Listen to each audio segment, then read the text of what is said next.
Thank you, everyone. It's such an honor to be here with you tonight. It was, certainly a tragic day in our country, and it's been quite a tumultuous few weeks, especially for those of us who work in the area of sports and equality.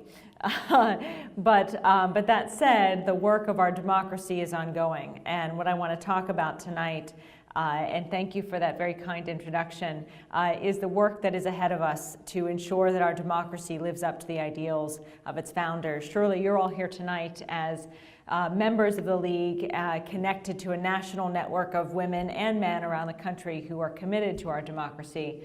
What we have to recognize is that commitment means more than simply making sure everyone is registered to vote or that everyone does vote.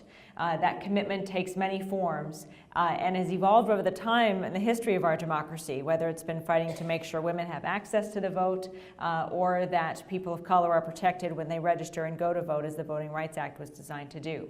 But today the work, it really takes three different forms, and perhaps it always has, but I think more than ever, the issue of voter suppression and voter integrity means not just ensuring that everyone has access to the vote, but it also means ensuring that they have the ability to vote for people who will represent them and are not in gerrymandered districts.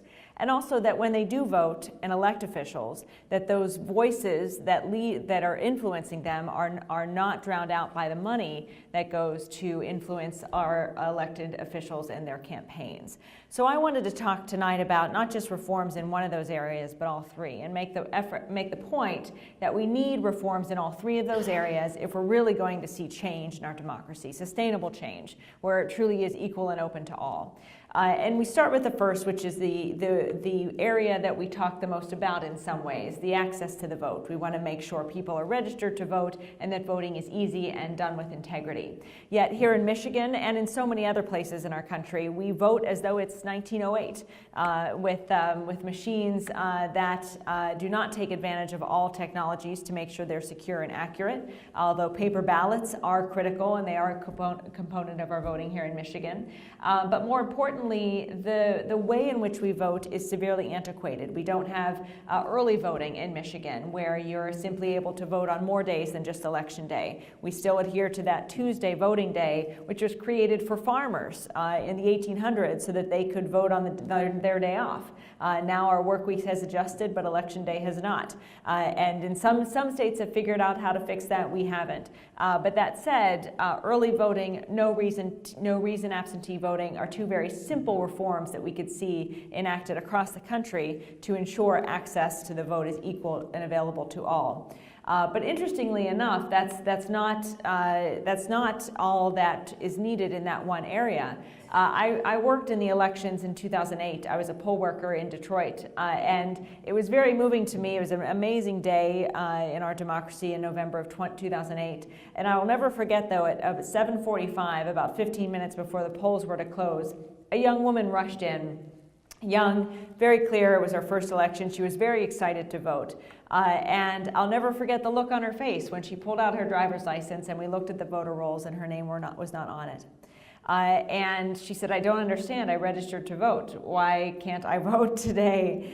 And we did some research. Again, 15 minutes of the poll closed. We did some research and found that she had registered to vote, but she'd registered to vote 2 weeks earlier. And in Michigan, you have to register a full month before Election Day in order to have your ballot cast and counted in that election.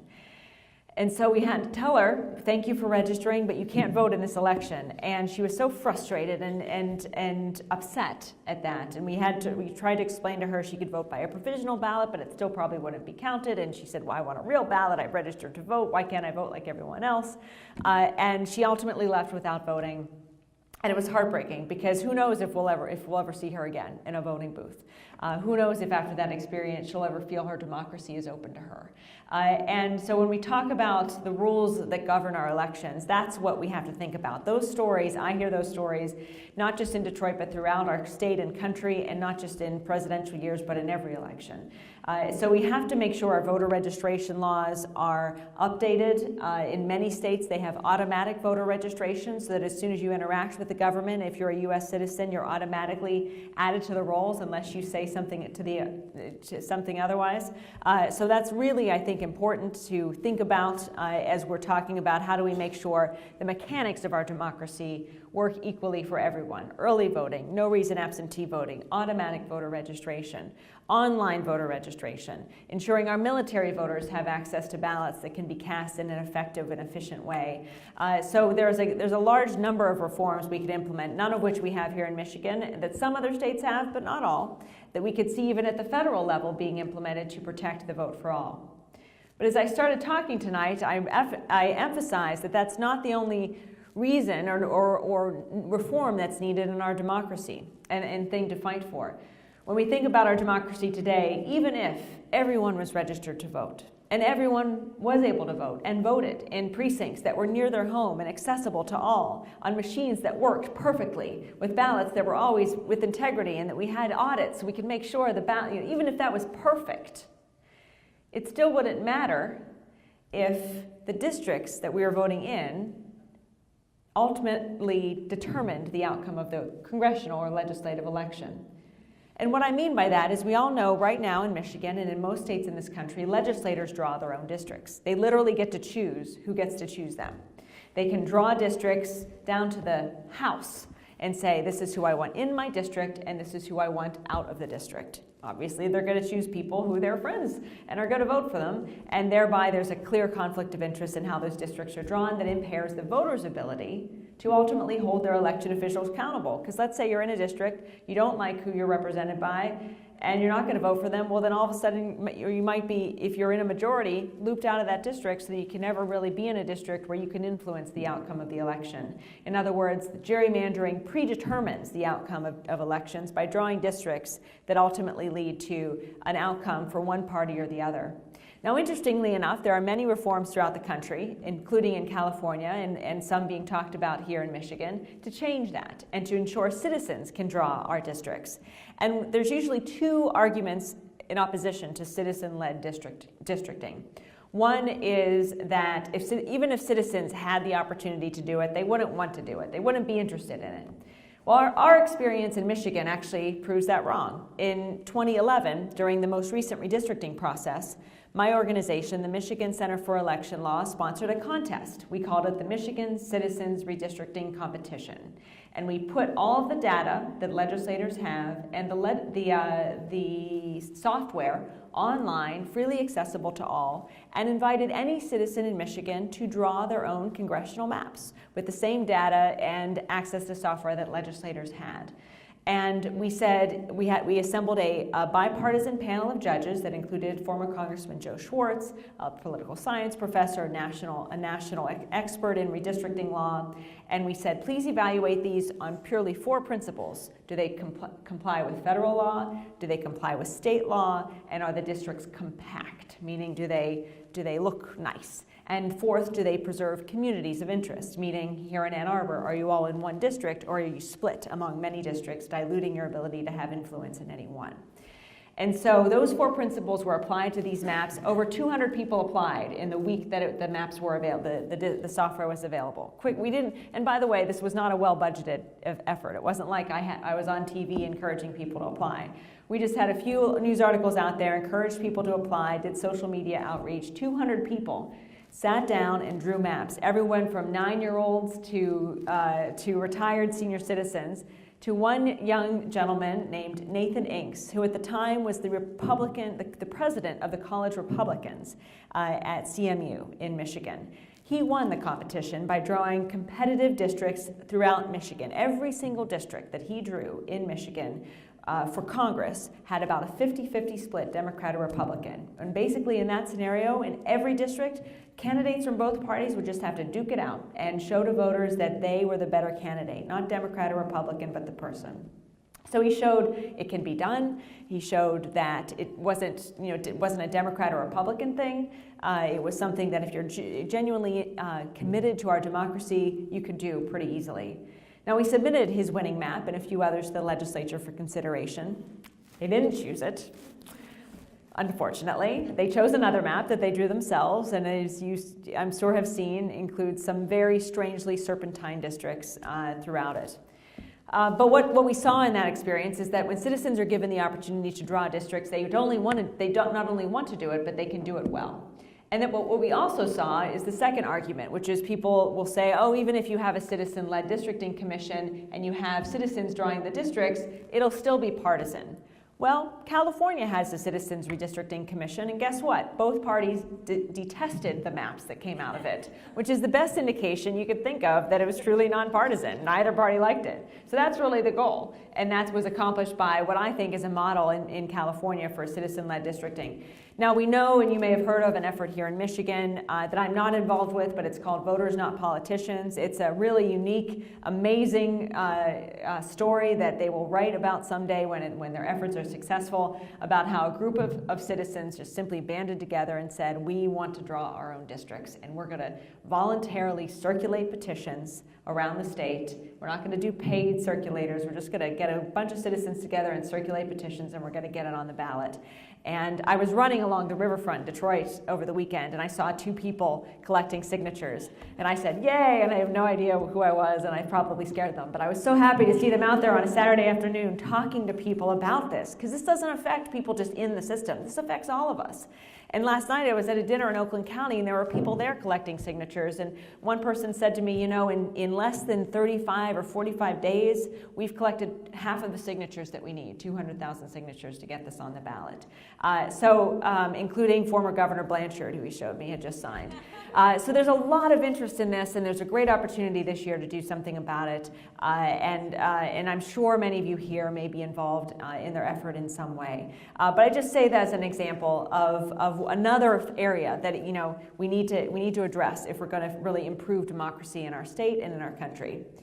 But even if we had this perfect system where everyone was registered, everyone voted, election day happened without a hitch every time, and we could draw our own districts, we'd be a lot closer than we are today at having a truly representative democracy, small d, democracy, but it wouldn't be enough if special interest and large financial entities could still pour, as they can today, unlimited amounts of undisclosed money into our process to influence it and ultimately warp the messaging. Because who are we as engaged citizens if we're not informed? And if we're not accurately informed about the issues at stake in an election? Even if we're evaluating in a perfect district with two candidates, if we don't know honestly and sincerely what they're authentically going to do if we elect them, how are we able to make an informed decision as a citizen? Nevertheless, the idea that once that person does get into office, they're more likely to potentially take a call from the wealthy donor who helped them get elected, or work with the corporation whose treasury dollars influence the vote, versus an average voter and citizen who may have given them their one vote, but perhaps no money. So the role of money in our political process cannot be ignored. It is only increasing. Just a few weeks ago, the governor of Michigan signed into law a piece of legislation that would open the floodgates for more corporate money into our elections, allowing candidates to actually solicit on behalf of super PACs that are supporting them, thereby completely removing the simulated wall that was supposed to protect against corruption. So now you have corporations that can be invited to by candidates to spend unlimited amounts of profits, of their corporate profits, into influencing your elections. And what does that mean when it's not disclosed? Well, it means you don't even know if you're shopping at a Meijer or a Target or or a member of a bank or any corporation in the state. You deserve to know if the money, your money that's going to their profits, is being used to advocate for or against views that you hold dear.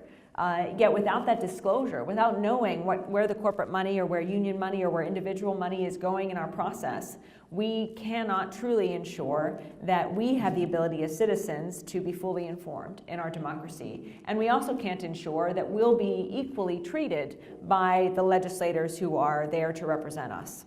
So true disclosure, instant disclosure of money in the political process is the first step in ensuring that money is more regulated and is not seen as on equal footing as a person's vote. We need to reform the role of money in the political process. And until we have that and all the other things I talked about, we won't really see a democracy that works for all. Now, obviously, we can't wake up one day and just say, we're going to fight for all these things, although I think we should. We certainly can continue pushing forward on all three fronts. But I say to you that as we work towards, let's say, redistricting reform this cycle or reform of money in politics in future cycles, that we recognize that the work is not going to be done until we see true drastic improvements in all three areas. And there's one area that I haven't even talked about that is unique here in Michigan and a few other states, and that's how we select our judges and the politicized process there. And when you add everything I've just talked about with how districts are drawn and how money influences politics and where you actually have lawyers paying money to elect judges, I mean, it's a very concerning process how we elect our judges in this state. And so I always put out there as an asterisk, don't forget that piece as well. And certainly former justices on the Supreme Court, like Justice Marilyn Kelly, have been fierce advocates for judicial reform throughout our state. And as a former dean, I think it is important that we recognize that third branch of government needs reforms also to ensure that it's adequately acting in furtherance of the goals and ideals of us as citizens. So the work certainly is cut out for us, but what history teaches us is two things in our democracy and reforms. Number one, the arc of history is long, but it bends towards justice. That the story of our democracy since its inception has been one of conflict and ultimately expansion and protection of the franchise. There have always been efforts to restrict the vote. There have always been efforts to rig the system, and there have always been efforts for wealthy to influence the outcome of elections. But over time, the victories have been won by citizens who've demanded a democracy that is truly open and accessible to all. So that's what gives me hope, that history is ultimately on her side. But what we have to recognize is it's not just about knowing what has to change, but taking responsibility for our role in pushing for that change. Every reform I've spoken about tonight, and those that I even haven't, or those that I've just alluded to, like the fact that women can vote now, all of those began with a concerned group of citizens saying, this is not our democracy. We deserve better. Every single reform, whether it's redistricting reform or money in politics, it all depends on the people and the grassroots and on the ground, people like you here tonight to push for that change. It doesn't come from the top. It doesn't come from people who've been elected and have won in the current system. They have no incentive to change it. The only people who have incentive and must seek to change it are those who are actually part of our democracy and who are living the impact every day of a democracy that does not live up to the ideals of its founders. When we see water in Flint that is still not safe to drink, when we see healthcare battles that ignore the voices of millions of Americans who need access to quality care, when we see schools that are failing, roads that are crumbling, all of these issues start, and fixing all of those issues starts at the ballot box. So I implore on you tonight to see all those connections, to talk about all those connections, and to take responsibility for seeing these changes happen. And as we hopefully will see potentially this year with redistricting, that it is truly only a group of concerned, well-meaning citizens who will change the world. So thank you for having me here tonight. I'm happy to take any questions, but I want to thank you all for being a part of one of the most reputable and reliable organizations in our country to seek a better democracy. It is oftentimes the voters look to you for guidance on how to vote, where to vote, and what changes you'd like to see. So you're leaders in this work, and I thank you for it. Thanks.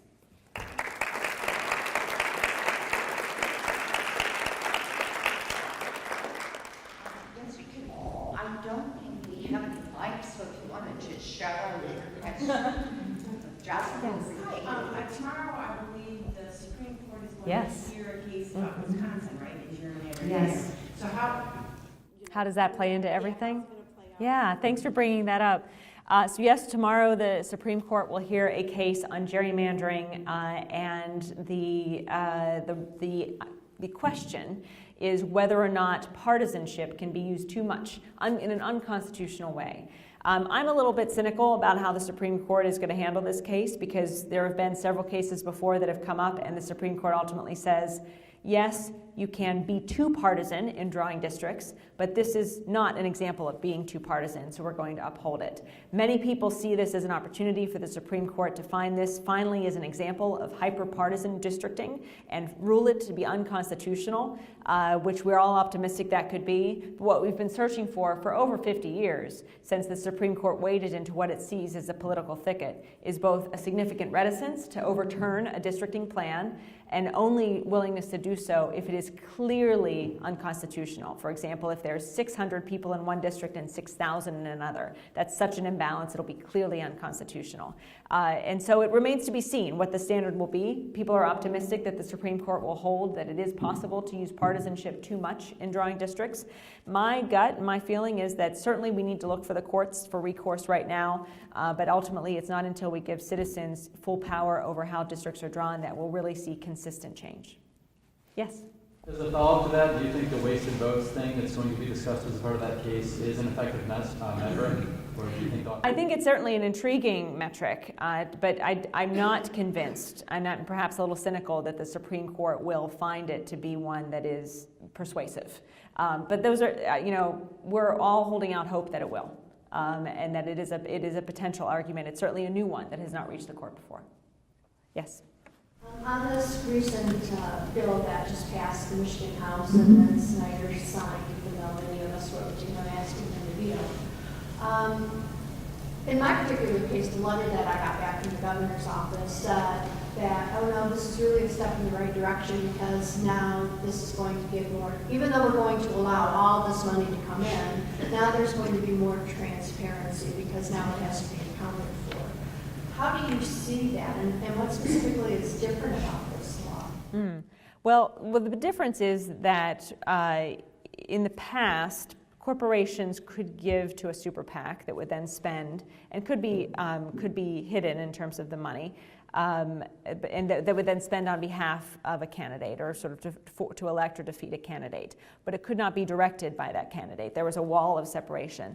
Now the candidates can actually call a corporation and solicit that money. So the candidate will not only know which corporations are giving money to influence their election and be able to respond in kind, but also they'll be able to have that conversation to say, hey, AT&T, and again, these are all hypothetical, but I realize you have this bill coming up on my committee. I have this super PAC. If you make this donation, you might be really happy with my vote. I mean, that conversation is legally now able to happen for the most part. I mean, you still can't. What changed in the law that would have the governor justify his signature that says there are now rules and regulations within this law that provide more transparency and accountability, that people that are going to be able to register and publish this? I didn't see that anywhere. No. There was no disclosure. Yeah. Yes.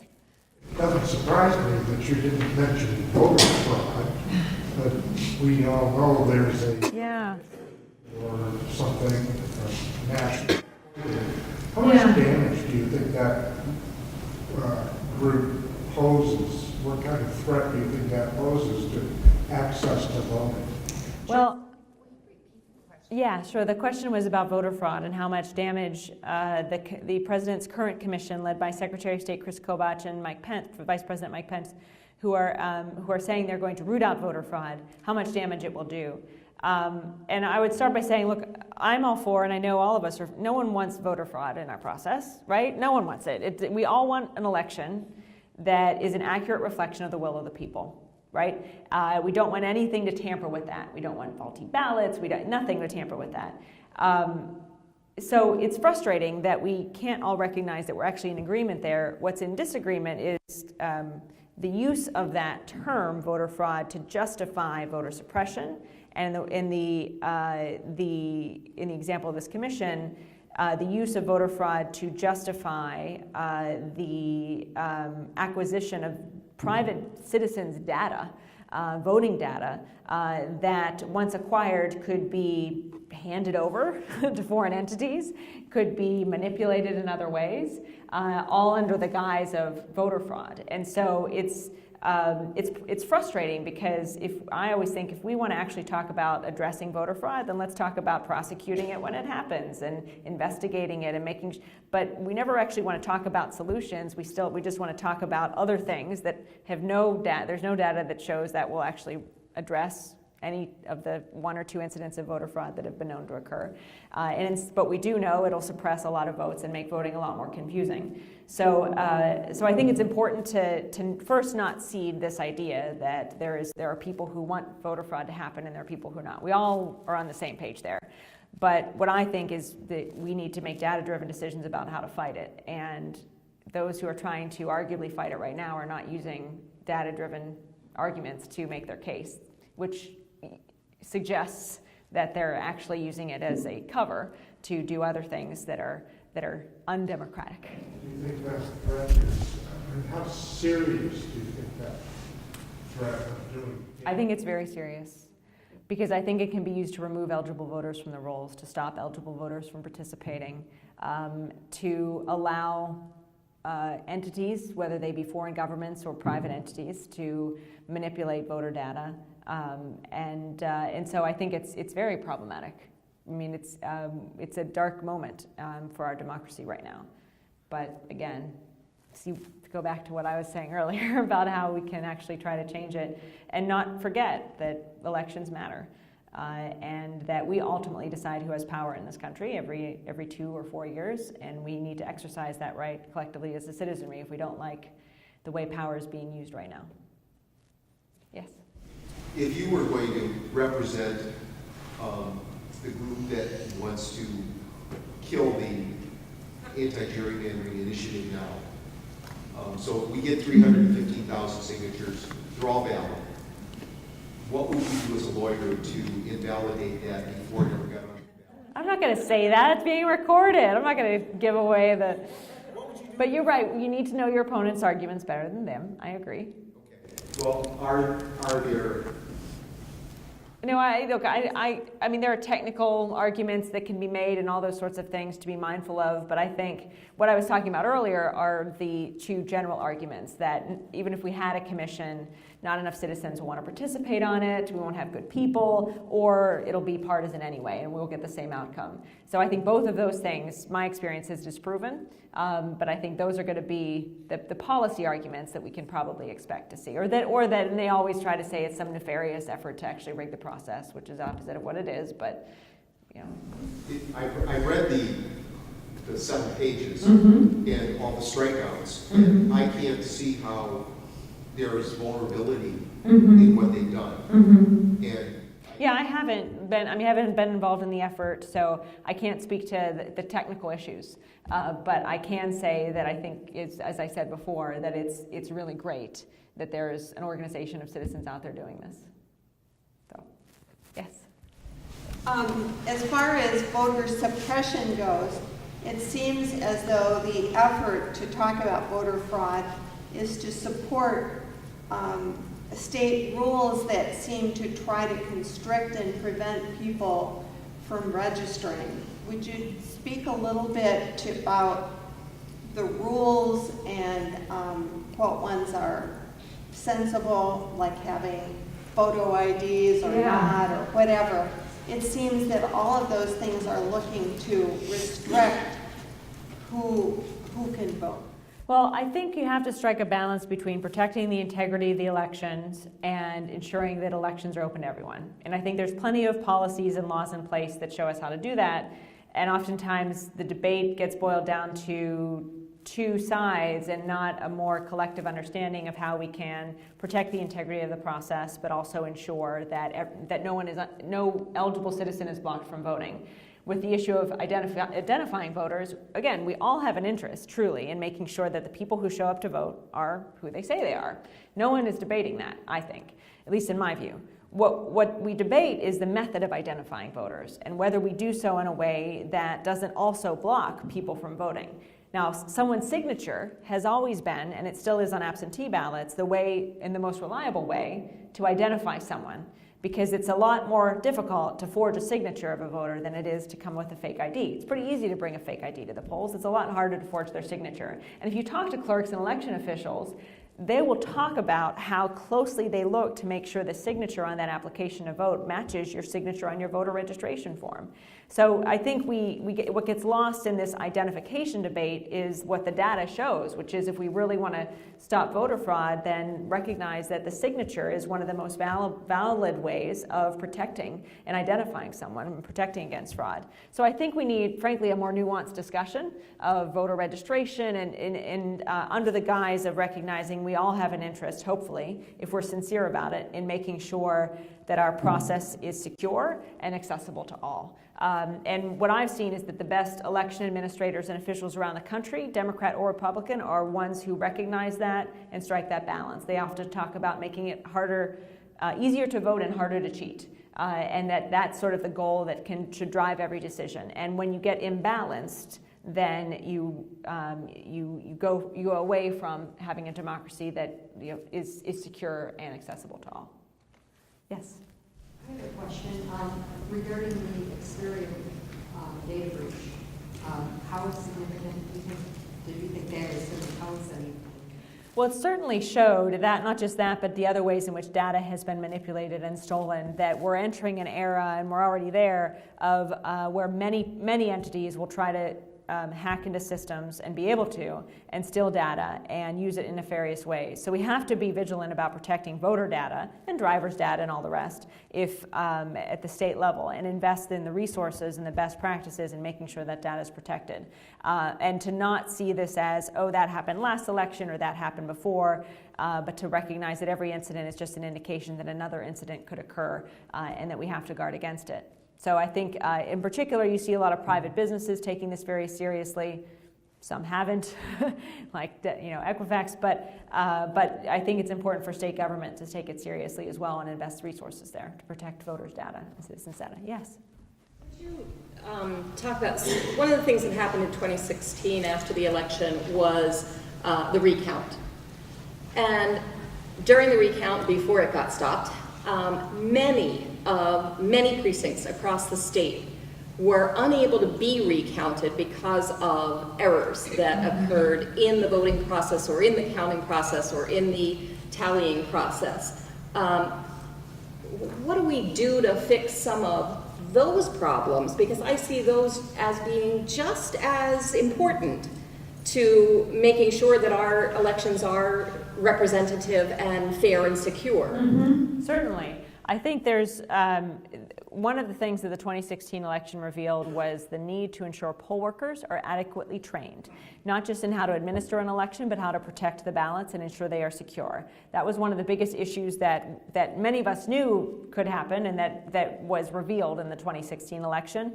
In addition to the fact that we don't have random post-election audits in our system to make sure that all machines everywhere are accurately counting and tabulating ballots. So we have to do a much better job of recruiting and training poll workers to hold one of the most, if not the most important roles in our democracy of administering the elections at the grassroots level. And then secondly, we have to ensure that our machines are up to date and get out in front of any potential problems. I think the challenge was, and how we came very close in 2016 to becoming the Florida of 2016. And had Pennsylvania and Wisconsin gone the other way, we would have been the Florida or the Ohio of 2004. And what Ohio was in 2004, what Florida was in 2000.